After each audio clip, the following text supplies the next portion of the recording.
back to Reservation Redemption. And I want to do some shout outs because I thought that I knew a lot about what had happened in our history. And the more I dive into this documentary and talk to people, I learn I don't know a lot at all. I just watched a film. It's been out since 2013, and it's called We Were Children. And it's about the boarding schools in Canada. And Lena Hart is a big voice in this film.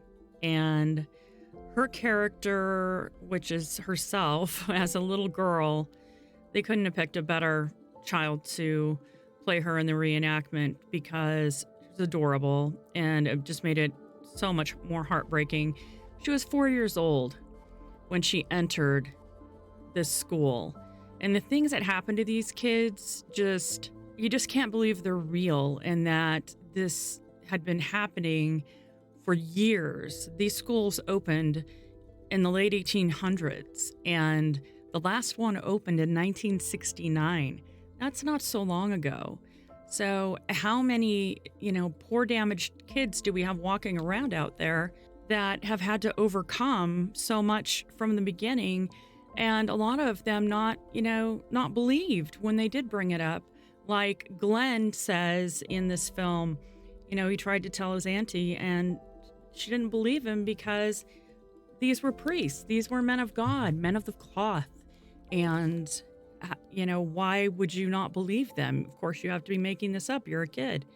Well, everybody knows what the truth is now. And if you're watching 1923, you're getting a big dose of it as well. And it is just unbelievable, the things that our Indigenous people have had to endure over the years, and especially the kids. This is just wrong on so many levels, but please watch We Were Children. It's out. I know it's on Amazon Prime. I believe I might have seen it on Netflix or Hulu. So please just search for it. Promise me you'll watch it. It will definitely change your life, and it's something that cannot be unseen. So just be aware. Also, I want to talk a little bit about Chief and who Chief is. I know that we had a lot in the first intro episode about my relationship and the fact that I've known him for over, it must be, I don't even want to say it, but it's a lot of years. Anyway, since he's been incarcerated for 35 years, you can just imagine. He has been incarcerated with people like Robert Lee Yates, Ken Bianchi, and Gary Ridgway. You might recognize those names as infamous serial killers that are housed in the same place that Chief was housed for most of the time that he's been in prison at Washington State Penitentiary. Recently, he was moved. He has been at, I think, 3 different prisons, if not 4, within Washington State, just because they tend to do that. They do move you around at times, depending on situations. Through no fault of his own, it's just sometimes you end up dealing with the gang mentality versus what we like to call the red road in prison when you're Native American. And he has a lot to teach and say about that. And I interviewed him several times throughout the documentary that we're building. And I wanted to share some of the calls that were made with him. And you'll notice that we have to piece together, every 20 minutes you have to start over to be able to speak. And I had to record from my phone. So I'm hoping the audio is good enough for you to really get the idea of who he is and his spirit, because it's very different than anyone I've ever come across that has been in prison. And I'm hoping that people like him start to make a difference and really change lives. And I know that he has changed several lives. And it's funny how everyone's connected. Families are connected. He doesn't even know that he's helping people that are family members with other people that he's met or that he's been connected with. And it's funny when he has these realizations, and I'm hoping you'll notice them as we're going through these interviews, with the people that I've met. Chief talks a lot about his culture and how it has really made the difference in his life, and being able to stay sane within the prison system and to stay focused on who you want to be and how you want to live your life, and not have to live the way other people want you to, the peer pressure, which still exists no matter where you're at, how to have a family culture being in prison, because it can be done. So I want to introduce you to Chief and let you hear some of what he has to say. I've got it recording now, so tell me, let's go back to you talking about the evolution of the culture and, how it all started for you. Right. Well, and I think I mentioned before that, that I would go to Sweat Lodge and pray for these things and have these experiences, these powerful experiences. And then I would leave the Sweat Lodge and return back to the cell block and be thrust back into this world in here. And then I would just acclimate, I guess, back into the cell block culture, whatever, as a young man.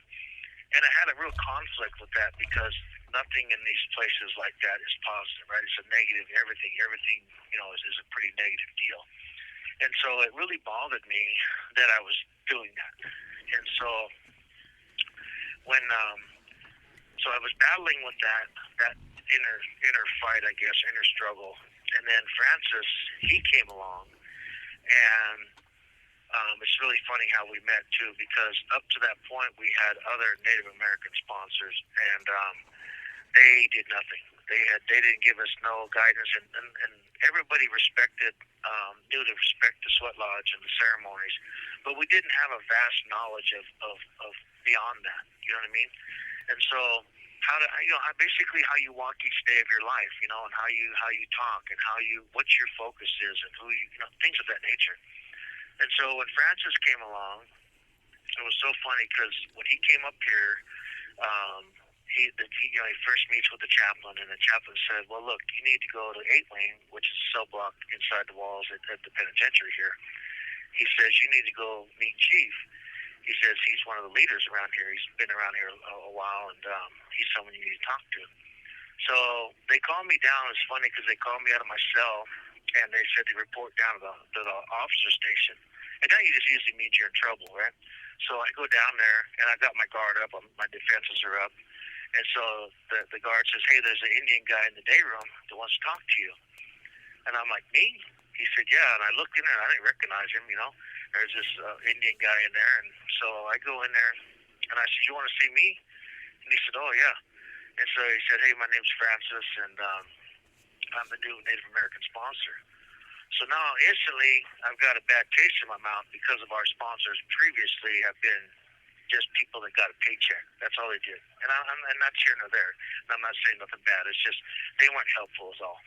And so I told him, I said, I don't mean no disrespect, man. I said, but if you just come here for your paycheck, then don't stay home, and don't even come bother us, because we don't need that.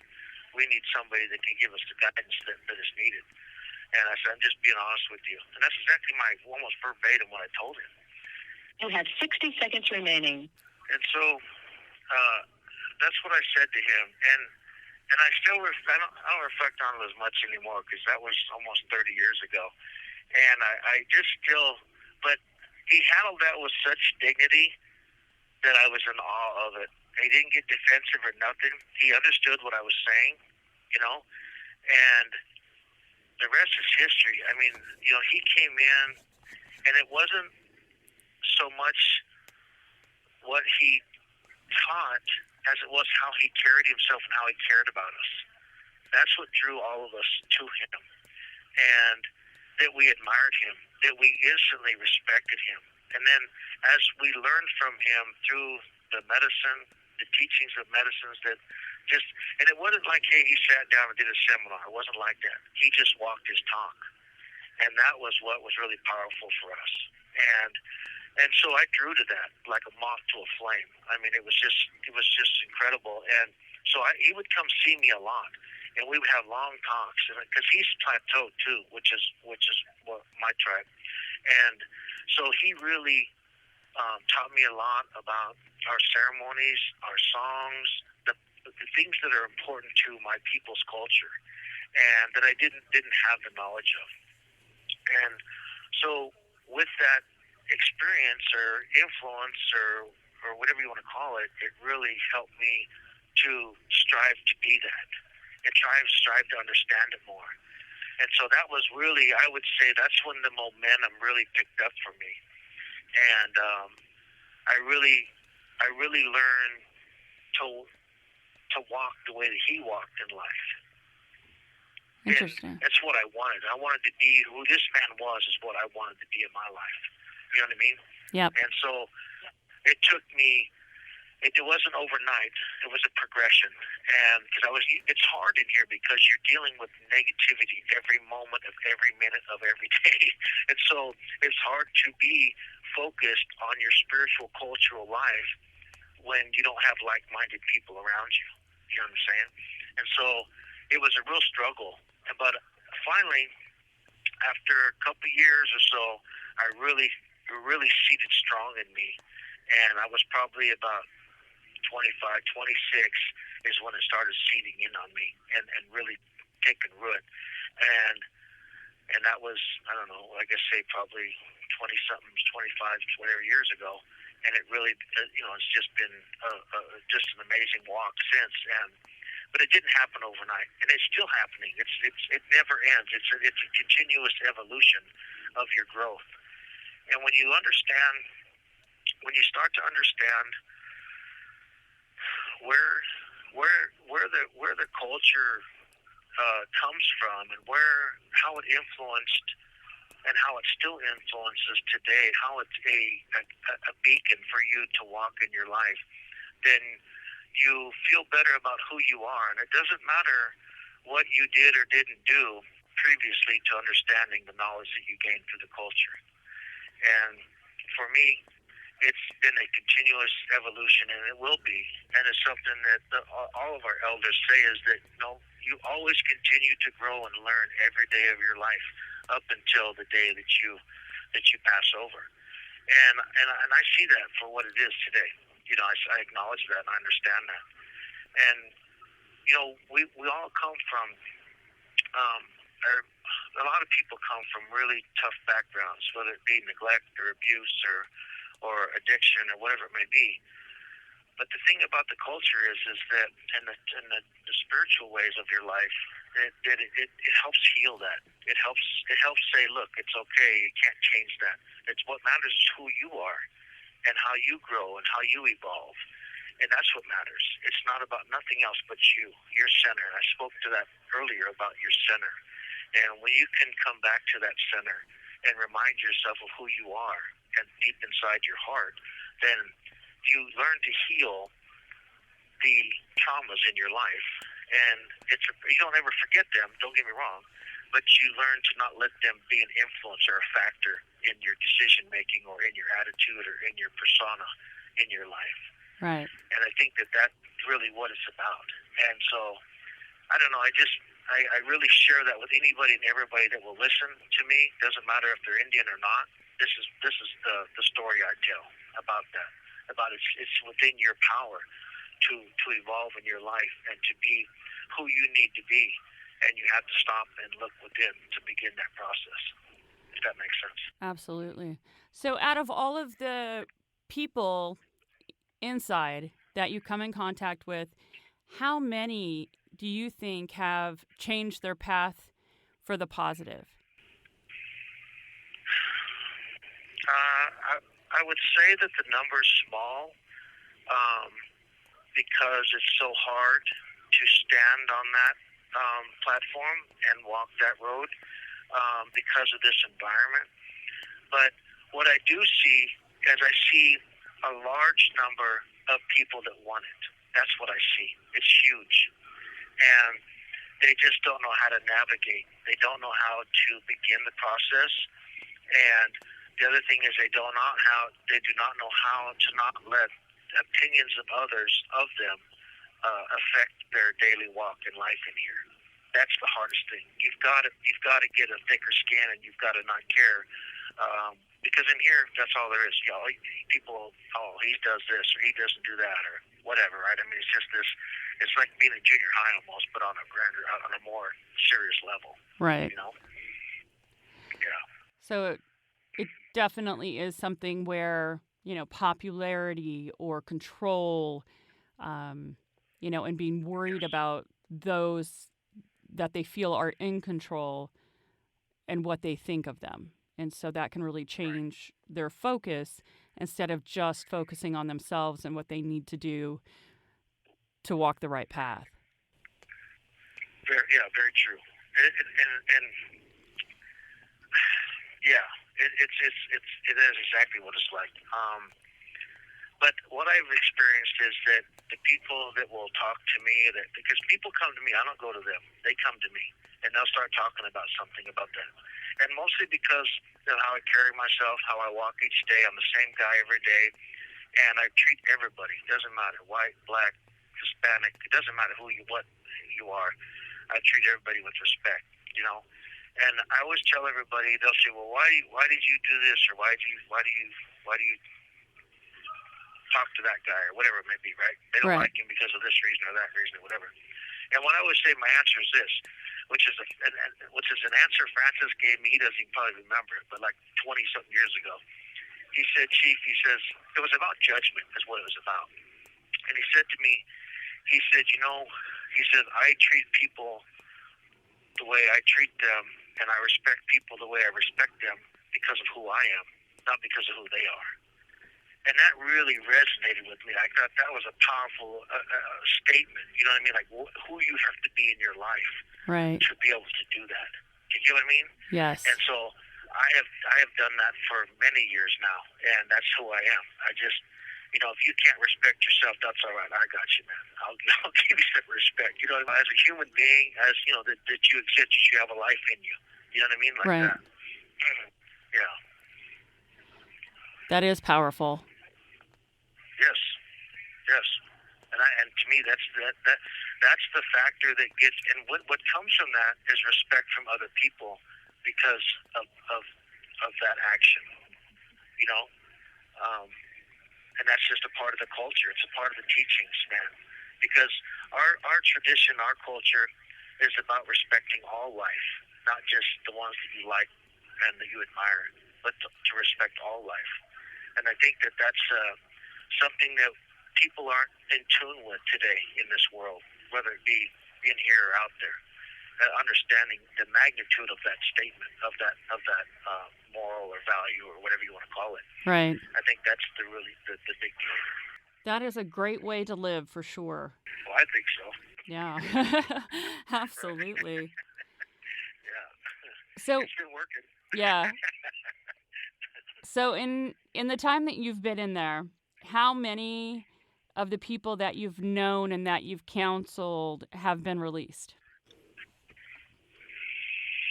Oh, man, I don't know. A lot. I don't know. I don't know. I couldn't put a number on it. I've really tried to set the example of how we walk in life. And that you have to let your environment dictate who you are. Right. And I really try to do that. I think that, especially in an environment like this, I mean, if you can do it in here, you can walk wherever in life is, no matter what situation you find yourself in. Right. You can still be you. And that's really the key to this. And you have to learn who you are first. You know what I mean? And once you know who you are, then you can focus on you and not worry about the outside influences that might bait you into the negative life. Right. Exactly. Period. Yes. Very much so. And that's a great way to be, especially, for those that are returning to the outside and having to start living again and to try to, not end up back in there. I mean, that's the goal, right? Right. Well, it should be. Yeah. And the biggest thing I think that guys have that they struggle with is not only trauma, but which leads to addiction. And I think the addiction becomes the biggest demon in their life. And that's the hardest thing to overcome, is that addiction. And I've tried to explain to guys that, they say, well, I don't like this, I don't want to do that. And I don't know if I'm unique about that or what, but for me, I drew a line after this happened. I drew a line quickly, instantly in my life. I literally just drew a mental line, told myself that I would never let any kind of addiction affect my life negatively ever again, ever. This wasn't who I am, and this brought all my traumas to bear, I guess, and created a situation that affected my life for a long time. Right. And so I try to tell guys that you have to man up, and you have to draw a line, and you have to, no matter what, come hell or high water, you don't cross that line ever. That's what I tell them. You have to get to that point if you really want it. Right. Because obviously we could go on forever about this addiction and how it affects everybody, but I think the trauma. There's been so much sadness in our communities due to suicide because of trauma, because of addiction. And, we've lost so many people.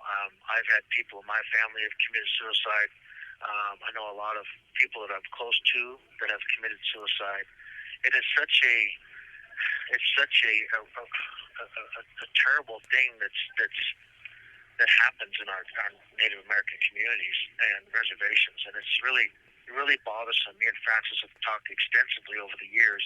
We've actually tried to figure out how we can address that. How can we get people to realize that this moment that you're experiencing will not last forever, and that you have to hold fast, and that life is a gift, even if it isn't what you want it to be at that moment. Right. And I think that's the hardest thing that we carry, because we still speak about it from time to time. And I speak against it, and I try to tell people that hey, these experiences you're having are not going to last forever. I think that's just something that I really wish that we had an answer for. I really wish we could get people to see is that look, that's not the choice to take, because that just creates more trauma for other people in the families, and in the communities. It's disheartening, and the loss is so wrong and unexpected. It's so premature, I guess, Right. And I think that's really what happens. And I don't know. I think that I really wish we could get people to understand that the people value them, even if they don't understand that they feel value for themselves, that people value them.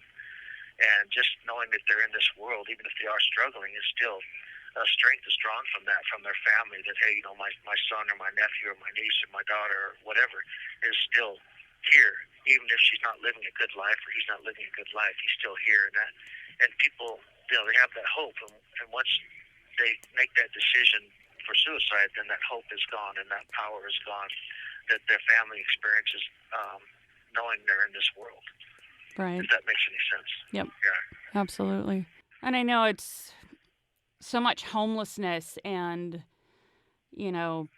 people just destroy their lives with addiction, and watching people basically fry their brains with drugs, and then either schizophrenia or some other mental disorder takes over, and pretty soon they're just a shell of who they used to be. And that's so disheartening, and just seeing people that I'm sure at one point were had their stuff together maybe, and something happened, like you said, trauma in their life, and then they just lost their path, lost what it was that was good in their life.